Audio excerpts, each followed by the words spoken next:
Bismillahirrahmanirrahim. Assalamualaikum warahmatullahi wabarakatuh. Perkenalkan, nama saya Nurul Wulan dengan nomor NIM 2186669 dari Program Studi Pendidikan Guru Sekolah Dasar Korwil Pangalengan. Nah, pada video kali ini saya akan membahas materi terkait bahasa Indonesia sebagai jati diri bangsa. Nah, teman-teman, pastinya kalian sudah familiar bukan dengan kata jati diri? Jati diri merupakan ciri-ciri, gambaran, atau keadaan khusus seseorang atau suatu benda. Nah, dalam arti singkatnya, jati diri merupakan suatu identitas. Jika suatu identitas dimiliki oleh banyak orang di dalam suatu negara, maka hal tersebut bisa dikatakan sebagai identitas suatu bangsa. Bangsa Indonesia memiliki berbagai ciri khas yang tentunya berbeda dengan negara lain. Salah satunya ialah bahasa. Bahasa merupakan suatu alat komunikasi yang digunakan setiap orang untuk berinteraksi.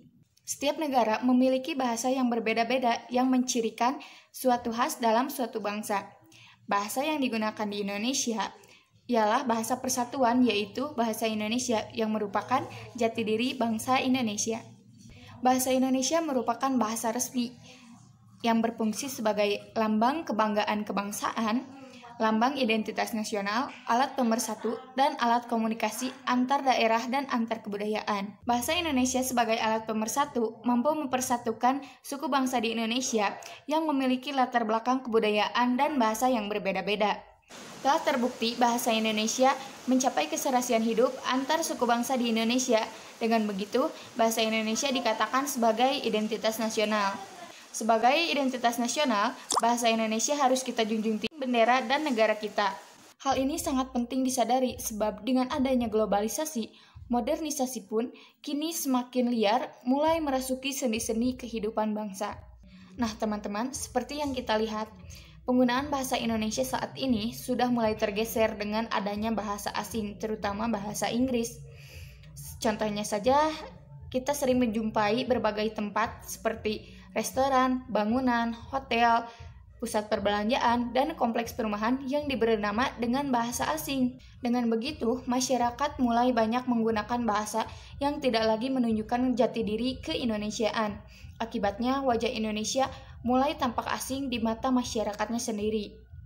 Ditambah lagi dengan sikap sebagian masyarakat yang tampaknya merasa lebih hebat dan lebih bergengsi jika dapat menyelipkan bahasa asing dalam berbahasa.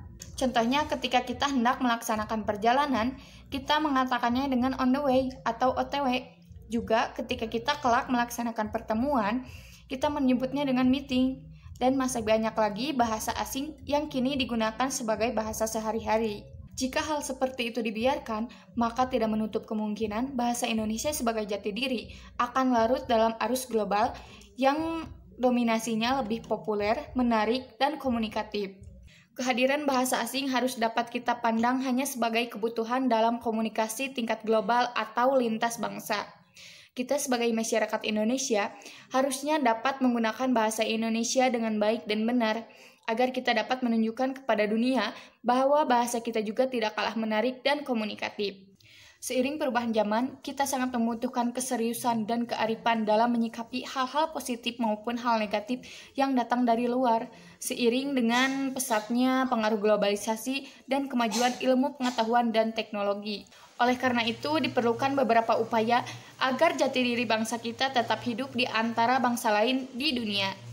Nah, mungkin dicukupkan sekian pembahasan terkait bahasa Indonesia sebagai jati diri bangsa. Semoga apa yang saya sampaikan dapat dipahami. Mohon maaf apabila terdapat banyak kesalahan, baik dalam penggunaan bahasa maupun di saat saya mengucapkannya bata-bata. Akhir kata saya ucapkan terima kasih atas perhatiannya. Wassalamualaikum warahmatullahi wabarakatuh.